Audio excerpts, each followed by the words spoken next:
Gak pure Nabi Muhammad membawa ajaran amal ibadah haji, tapi beliau adalah mempertahankan syariat Qur'an, syariat sebelum beliau yang datang dari Nabi Ibrahim alaihissalam. Kita pun bukan ajaran yang pure dari Nabi Muhammad, masih masuk dalam ayat syariat Qur'an. Nah, puasa Allahu ala sahabu min ahlil bilad telah Allah wajibkan juga kepada orang-orang sebelum beliau, sebelum Rasulullah, orang-orang sebelum kita dari berbagai macam keyakinan yang pernah muncul di muka bumi sebagai sempalan dari ajaran Islam yang dibawa oleh para nabi. Maka tidak heran amal ibadah puasa ini bisa dikatakan sebagai amal ibadah yang universal. Dia jejak rekam sejarahnya ada pada semua ajaran. Yahudi dan Nasrani punya ajaran yang sama dengan kita. Bahkan kitab tafsir ini menyatakan amal ibadah saum kita dengan amal ibadah mereka itu persis sama, yaitu sahur Ramadan, berpuasa di bulan Ramadan. Pertanyaannya, kenapa tidak Ramadan sudah tidak ada pada diri mereka? Kenapa Ramadan itu jejaknya hanya pada Islam, padahal amal ibadah mereka dalam saum persis sama, yaitu perintah melaksanakan puasa di bulan Ramadan. Tafsir ini mengatakan ahlul kitab badalu wa ghayyaru. Ahlul kitab merubah dan mengganti-ganti amal ibadah, termasuk syariat tentang puasa. Harusnya puasa itu bisa di Ramadan, di bulan Ramadan. Ja'alahu birrabi, mereka ubah dengan menjadikan puasa tidak lagi di bulan Ramadan, tapi di bulan Rabi.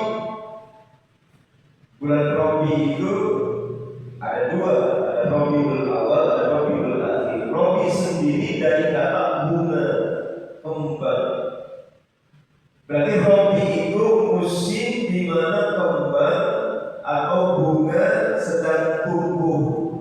Mungkin kita mengenalnya sebutan musim semi. Musim semi tentu musim yang sejuk, udaranya segar. Kalau berpuasa nggak terasa laparnya. Sementara Ramadan dari kata rompo yang artinya membakar. Secara fenomena alam, membakar yang dimaksud adalah ketika udara sangat terik, musim panas. Jadi ada pemaknaan yang langsung kepada fenomena alam, memang itu musim panas. Ada pemaknaan Ramadan itu adalah kondisi nanti di akhirat. Ramadan menjadi pembakar dari dosa-dosa kita. Jadi Ramadan itu adalah bulan pengampunan, bulan di mana dosa kita dibakar. Tapi fenomena alamnya memang itu bulan yang terkategorikan panas, disebut dengan Ramadan. Kalau puasa di musim panas kebayang Pak, sudah panas, lapar, haus, dahaga dan lain sebagainya, campuran sudah. Berarti berat. Nah, ahlul kitab karena beragamanya menggunakan hawa nafsu, syariat ketika hadir selaras dipakai, nggak selaras diubah. Kebetulan ini dianggap nggak selaras. Gimana sih puasa dilaksanakan di bulan yang panas tapi seperti ini? Akhirnya ghayyaru wa badalu, diubah. Udah, nanti aja pelaksanaannya di musim kembang tumbuh semerbak, lebih sejuk, lebih nyaman.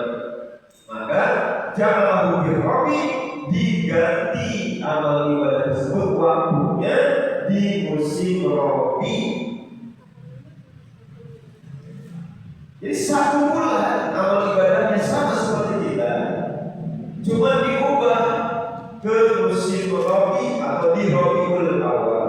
1 bulan juga.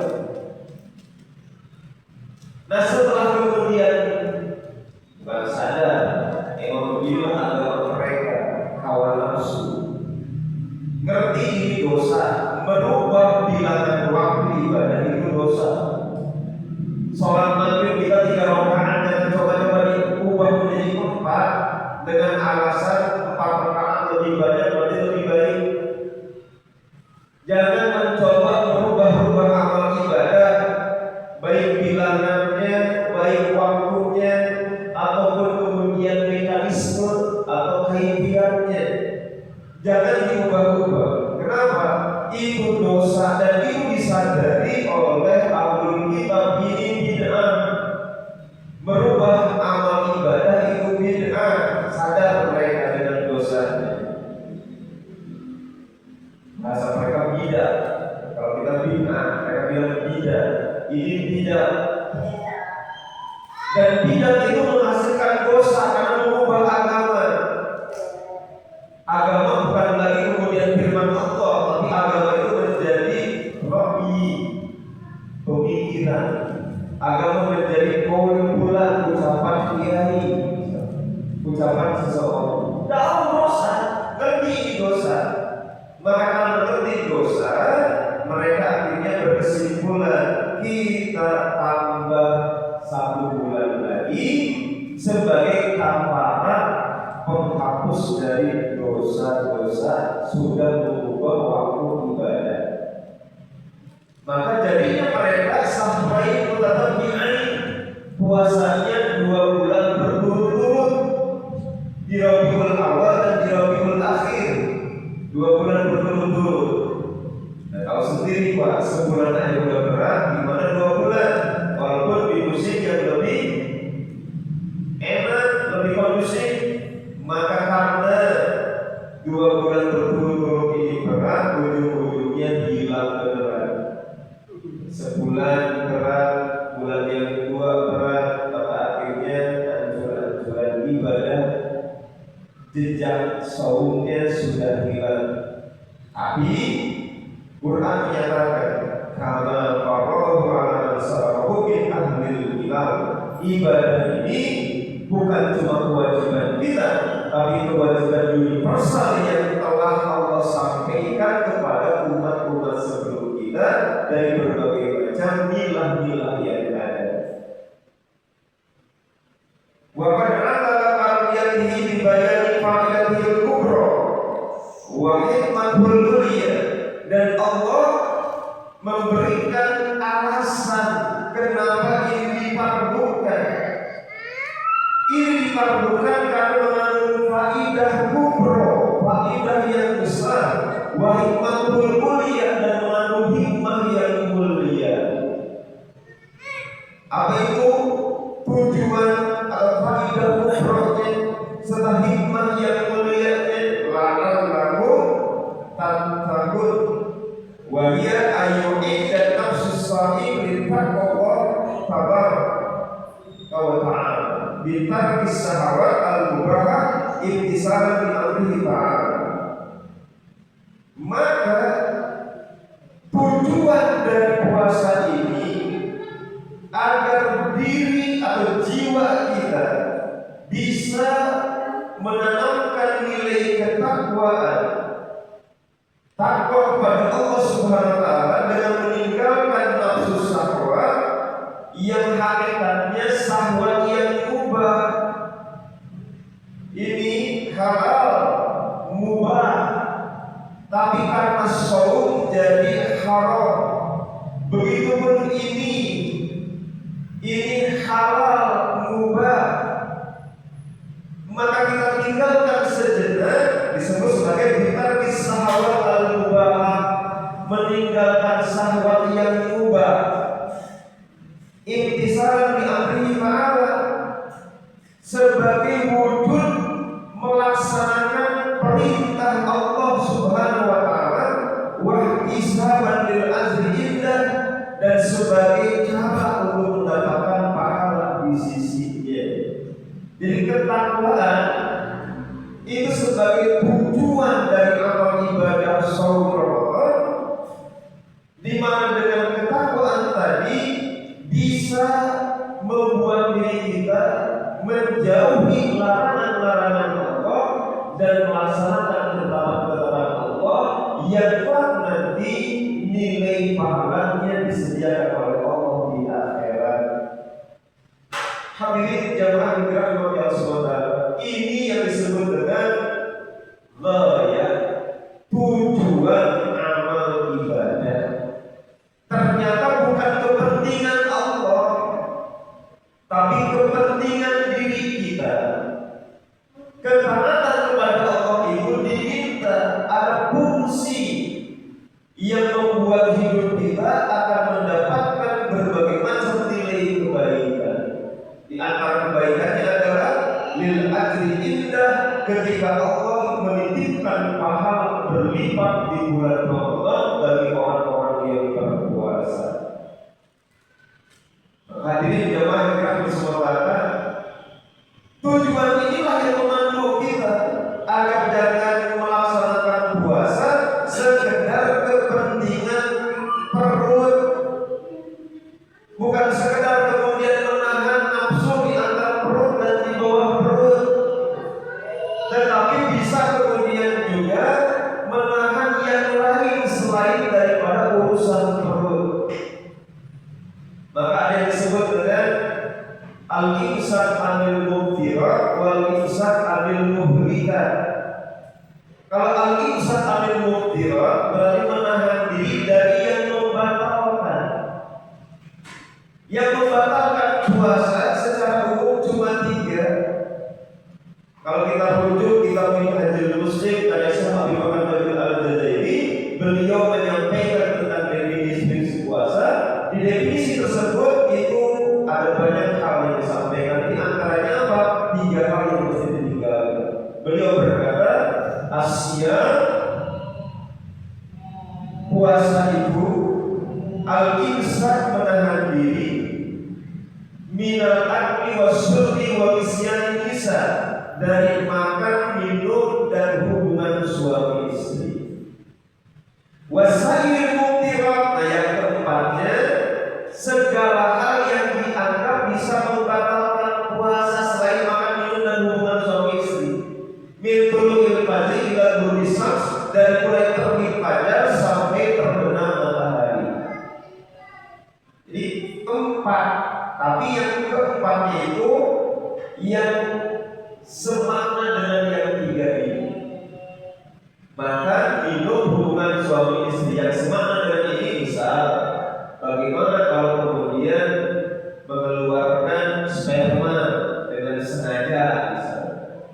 Itu kan berarti ada kesamaan dengan nisyanul nisa, ada kesamaan dengan mencampuri perempuan, atau ketika memasukkan sesuatu ke dalam jauh lubang anggota badan, di mana jauh itu sebenarnya ini mulut, ini jauh nih. Jadi lubang mulut tenggorokannya ini jauh.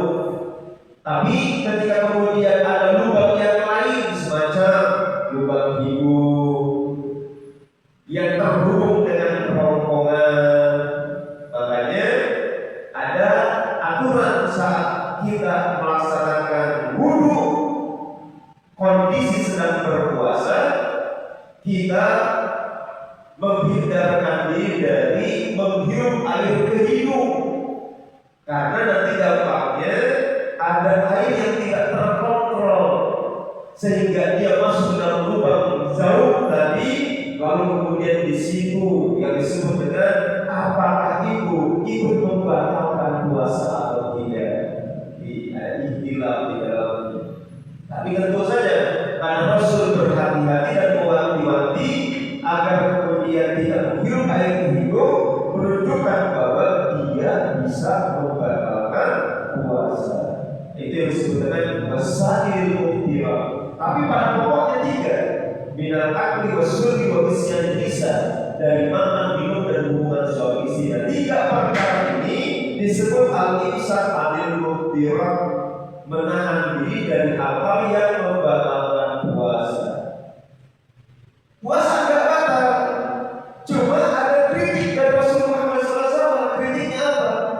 min sha'imin laisa lahu min siyami ila juwa atas. Berapa banyak orang yang berpuasa tidak mendapatkan apapun kecuali lapar dan dahaga, padahal tujuannya mendapatkan takwa.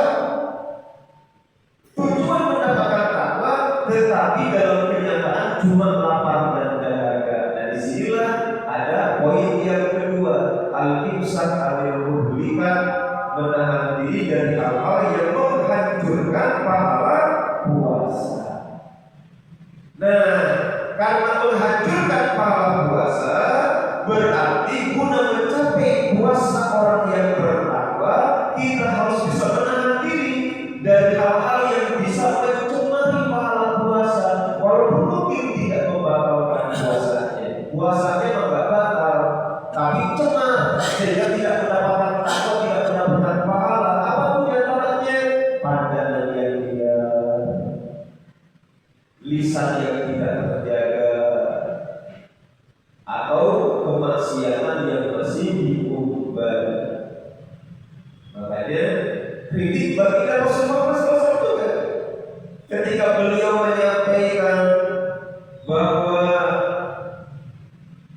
sungguh sangat merugi ketika diri kita itu tidak mampu menahan dari berbagai macam ucapan-ucapan yang kotor, kalimat-kalimat yang tidak bermanfaat, atau tindakan-tindakan yang mengakibatkan kemungkaran. Itu bisa menghancurkan nilai pahala puasa kita. Itu bisa mengakibatkan rusaknya nilai ketakwaan kita. Karena apa? Karena Allah tidak membutuhkan. Falaisa lillahi hajatun fi ayyada'ahu wa syarabahu. Allah tidak membutuhkan puasanya kalau hanya sekedar menahan lapar dan dahaga. Sementara lam yada' qaula zur wal jahr wal amal bihi, ucapan yang disebut dengan dusta, ucapan yang sia-sia, jangan sia-sia, ucapan yang mengandung rofas, hal-hal yang sifatnya saru, lam yada' qaula zur, tidak bisa meninggalkan ucapan seperti itu, dusta. Wal jahr, tidak bisa meninggalkan yang sia-sia. Maka falaisa lillahi hajatun fi ayyada'ahu wa syarabahu. Allah tidak butuh sekedar lapar dan dahaga saja, tapi Allah meminta ketakwaan kita, yaitu kemampuan bisa menghindarkan yang disebut dengan syahwat, hal-hal yang bersifat syahwat sebagai bentuk taat kepada Allah, mengharap pahala di sisinya, liyakunal mu'min minal muttaqina lillah kul al-mustajibina lima hari, agar dia menjadi orang yang beriman, yang bertakwa kepada Allah, al-mustajibin, yang bisa menjauhkan diri 5 hari ini terhadap hal-hal yang Allah haramkan. Makanya Pak, maka ada puasanya disebut dengan godul basar, tunjukkan pandangan. Ini lisan, ada puasanya disebut dengan nama hifdzul lisan. Telinga ada puasanya yang disebut dengan hafzus sami. Godul basar menunjukkan pandangan, hifdzul lisan menjaga omongan, hafzus sami mampu menjaga pendengaran, jangan menikmati ghibah, menikmati fitnah. Orang difitnah kita senang.